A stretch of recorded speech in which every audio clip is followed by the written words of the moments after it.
Bonjour, vous êtes sur Décideur TV, c'est Lex Inside, votre rendez-vous consacré à l'actualité juridique et à l'actualité du monde du droit. Au programme de ce numéro, on va parler force probante de la signature scannée des présidents et des maires. On parlera également de dénigrer son employeur en public, quelles sont les conséquences et enfin droits et devoirs des entreprises face à la crise énergétique. On commence tout de suite ce numéro avec Thomas Druino, associé du cabinet Druino 1927, pour parler de la valeur probante de la signature scannée des présidents et des maires. Thomas, bonjour. Bonjour Arnaud. Alors, quelle est la valeur juridique d'une signature scannée sur un document ? Eh bien, tout document administratif doit comporter une signature. Ça, c'est le Code des relations usagers-administration qui le rappelle, et c'est l'évidence. On peut en fait se rapporter aux dispositions du Code civil.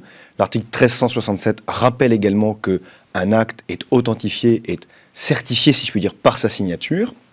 La signature scannée, ça n'est pas une signature électronique. C'est surtout ce sur quoi il faut avoir égard. Ça n'est pas le dispositif de signature électronique, mais c'est une copie. Et la copie, et ça c'est l'article 1379 du Code civil qui nous le dit, la copie fiable a une valeur probante. Le Code civil, c'est un peu la matrice de tous les codes et de tout le droit. Et le droit public ne fait pas exception à cette logique-là. Donc la signature scannée, lorsqu'elle est évidemment celle du président ou du maire, a une force probante évidente. Alors évidemment, il faut qu'elle soit reconnaissable et qu'il y ait une vraie copie de la signature. Oui, tout à fait. Il faut que ce soit les dispositions de l'article L212.1 du Code des relations usagers-administration. Tout acte administratif comporte la signature de son auteur et permet d'identifier avec certitude cet auteur-là. Mais à partir du moment où, comme vous le dites très justement Arnaud, la copie fiable est bien celle de la signature présidentielle ou celle du maire, il n'y a aucune difficulté pour apposer cette signature sur les documents qui émanent de l'administration. Alors quelles sont les conséquences d'une signature scannée sur les procédures ? Eh bien, la difficulté, et elle n'est pas réglée, c'est qu'elle peut être remise en cause. Il y aura certainement, et la jurisprudence est en train de naître à ce sujet, la Cour de cassation sur les aspects judiciaires s'est déjà intéressée à cette question, en validant d'ailleurs une signature scannée sur une contrainte, un procédé de recouvrement. Le Conseil d'État n'a pas encore objectivement pris une véritable décision. Il y a déjà des réponses ministérielles qui ont mis en doute la qualité, la validité d'une signature scannée. Mais à partir du moment où on fait application de ces dispositions sur la copie fiable, je ne vois pas pourquoi, en procédure, on viendrait contester la signature présidentielle, sauf à dire qu'elle n'est pas celle du président ou du maire et que la copie n'est pas fiable ou que c'est une fausse copie. À cela, il faut préférer quand même soit la signature électronique, qui est un procédé que l'on connaît très bien maintenant depuis 2001, soit l'authentification de la signature par le maire, qui, je le rappelle, est un officier ministériel. Il peut authentifier et recevoir des actes, il peut donc authentifier sa propre signature. Ben, on va conclure sur ces bonnes pratiques. Merci d'être venu sur notre plateau. Je vous remercie Arnaud.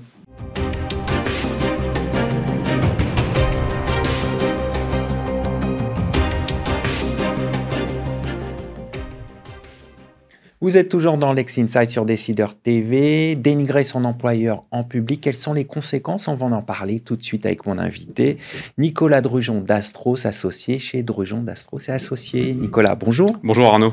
Alors, tout d'abord, quelle est l'étendue de la liberté d'expression des salariés? Alors, il faut bien comprendre que la liberté d'expression est une liberté fondamentale, qu'elle est protégée à ce titre notamment par la Convention européenne des droits de l'homme, la Déclaration des droits de l'homme et du citoyen, ce qui en fait une liberté à valeur constitutionnelle. Et le salarié, comme n'importe quel citoyen, a droit à sa liberté d'expression, dans et en dehors de l'entreprise, et sous toutes ses formes, que ce soit écrite ou non écrite, sur les réseaux sociaux, par exemple. Cette liberté ne doit pas être bridée outre mesure par l'employeur, et d'ailleurs le Code du travail limite les atteintes que l'employeur peut porter aux libertés des salariés en les soumettant à un contrôle de proportionnalité assez strict. Et puis, dans certains cas, cette liberté d'expression va être protégée. Plus particulièrement, ça va être notamment le cas du salarié qui dénonce des faits de harcèlement moral ou sexuel ou encore des faits de discrimination.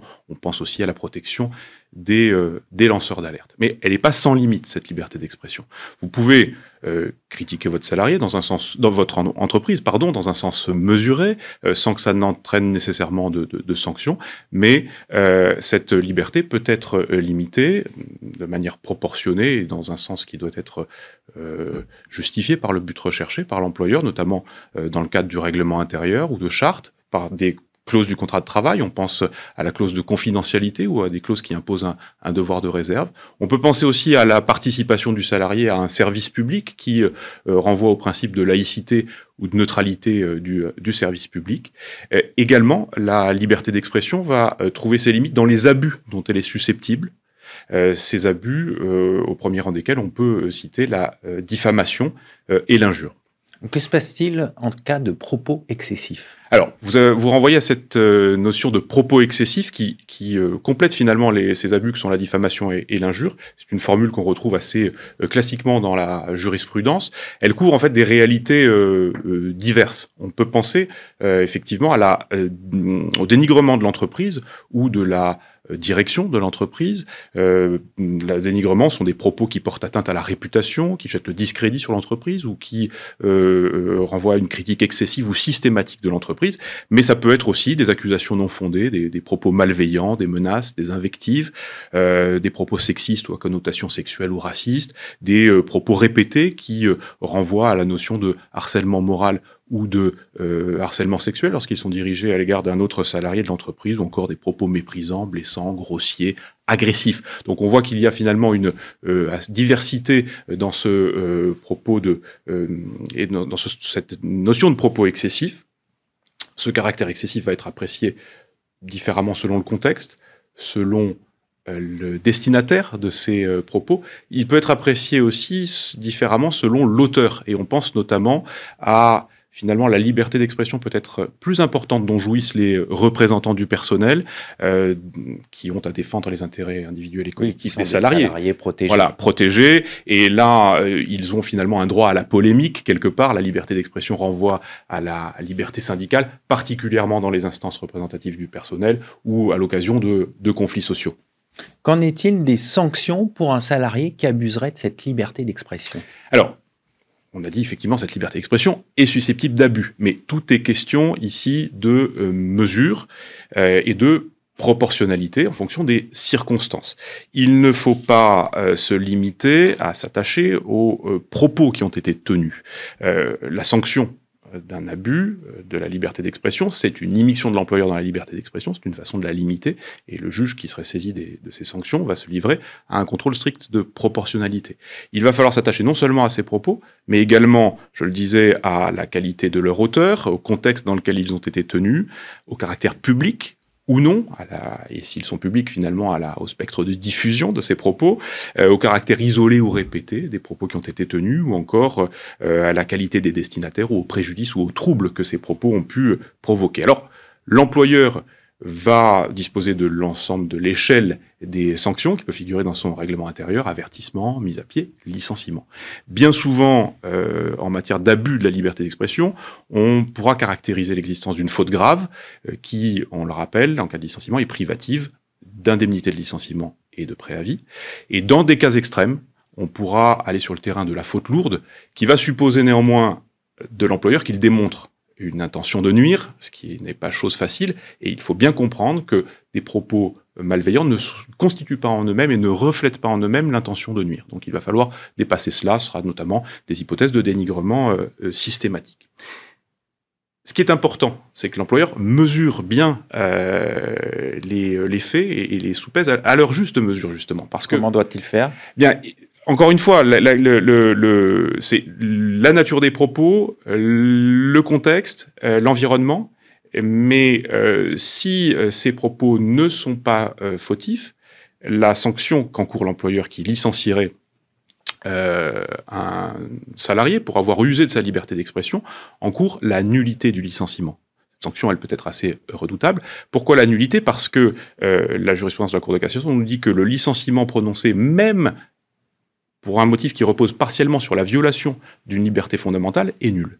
Et la conséquence, c'est des dommages et intérêts qui ne sont pas soumis au plafond dit trivialement barème Macron. Les réintégrations du salarié. Et possiblement cette sanction redoutable qu'est la réintégration du salarié, le retour dans l'entreprise du salarié, ce qui est toujours une chose assez délicate. Et la jurisprudence de la Cour de cassation l'a récemment illustré dans une espèce qui est assez amusante, si j'ose dire, un arrêt du 9 novembre 2022, dans lequel la Cour de cassation a estimé que la nullité pouvait être caractérisée pour un cadre qui avait critiqué et refusé d'adhérer à la politique pro and fun de l'entreprise qui impliquait la participation à des séminaires alcoolisés et à des événements festifs. La liberté d'expression, c'est aussi le droit de dire que on est d'une certaine manière pas fun.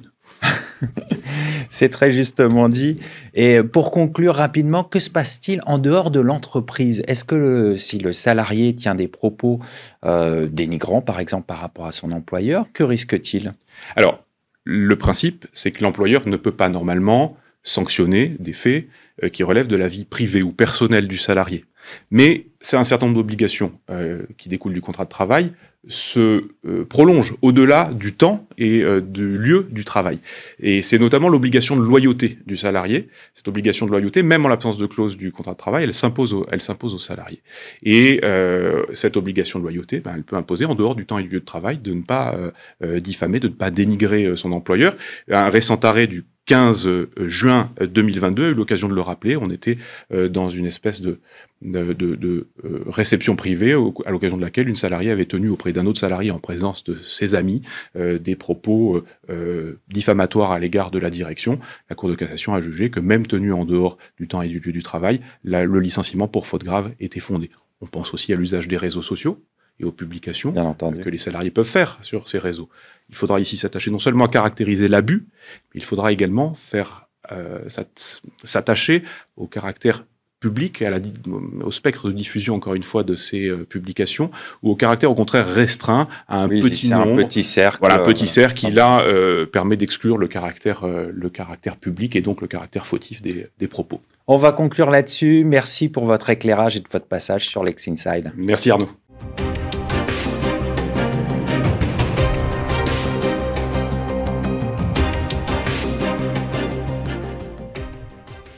Vous êtes toujours sur Décideur TV dans Lex Inside. Quels sont les droits et devoirs des entreprises face à la crise énergétique? On en parle tout de suite avec mon invité Sylvain Bergès, associé chez Racine. Sylvain, bonjour. Bonjour Arnaud. Quelles sont les conséquences de la crise énergétique sur les entreprises?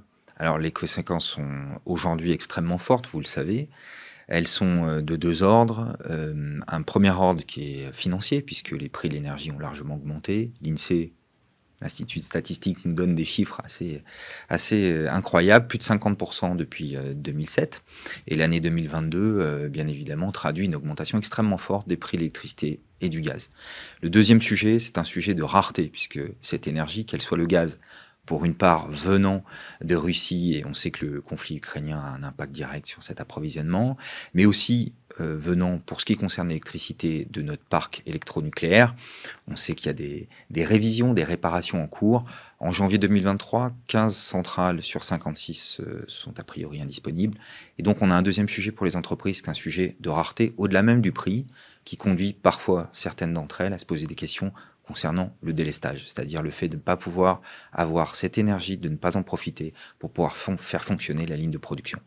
Quelles sont les recommandations, les normes, les obligations qui pèsent sur les entreprises? Elles sont nombreuses. Elles sont nombreuses et anciennes. Alors bien évidemment, dans le temps actuel d'un accroissement des prix de l'électricité, on comprend bien que l'État et le gouvernement en particulier, dès octobre et même le début de l'année 2022, a incité les entreprises à faire attention et à limiter la consommation énergétique. On a un plan qui a pour but de favoriser par exemple le télétravail, le covoiturage, la limitation des températures au sein des bureaux ou des zones industrielles. C'est le plan de sobriété énergétique que tout le monde connaît, mais l'État a aussi mis en place un plan qui a pour but d'inciter, puisque l'objectif c'est de donner un signal prix aux entreprises en disant l'énergie est chère, est rare, faites attention.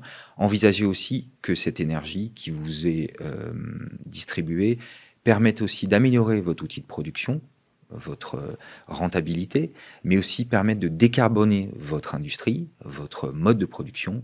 Et de ce point de vue-là, c'est ces entreprises qui viennent, nous, avocats, nous interroger pour trouver les moyens, notamment, de remplir des dossiers, obtenir des subventions pour améliorer des procédés industriels. Et comment les entreprises qui viennent vous voir réagissent face à cette situation? Alors, elles mettent en place deux types de dispositifs. D'abord, l'État aide énormément les entreprises, et on le sait, tout le monde a parlé du bouclier tarifaire, ça c'est plutôt pour les petits consommateurs, et pour les grands consommateurs, il y a deux grands types de mesures qui ont été prises. Une mesure d'aide directe pour limiter les prix de l'énergie, pour une enveloppe de l'ordre de 7 à 10 milliards d'euros, et 2, une réduction du montant des taxes appliquées à la consommation, notamment d'électricité. Et là, on parle d'un montant qui est de l'ordre de 8 à 8 milliards et demi d'euros. C'est la fameuse TICFE, pardon pour l'acronyme, il y en a beaucoup dans le secteur énergétique, et cette TICFE est passée de 22,5 euros par mégawatt à 0,5 euros par mégawatt. Donc les entreprises sont aidées directement. Et puis la deuxième aide, parce qu'on sait que l'aide d'État n'a qu'un temps, la deuxième solution pour les entreprises, c'est d'envisager sur le long terme des regroupements de consommation pour être à plusieurs, un peu comme dans l'agroalimentaire ou la grande distribution, être à plusieurs pour négocier face à des fournisseurs, mieux négocier les conditions d'alimentation et d'achat de l'énergie, que ce soit le gaz ou l'électricité. Pour terminer, vous êtes plutôt optimiste pour les entreprises, pour la suite face à cette crise ? Très optimiste, pour 2 raisons. La première, c'est que l'augmentation des prix d'énergie, la France l'a connue dans les années 70, le fameux choc pétrolier, le baril, son prix multiplié par 10 entre 1973 et 1979. Et la France industrielle a survécu. Et puis deuxième chose, l'État a montré qu'il était très présent, et nos entreprises françaises aujourd'hui doivent bien réagir, transformer leurs outils de production. J'en suis absolument certain, elles ont les moyens et la volonté de le faire. On va conclure là-dessus. Merci d'être venu sur notre plateau. Merci à toutes et à tous pour votre fidélité et je vous retrouve très bientôt pour un nouveau numéro de Lex Insight sur Décideur TV.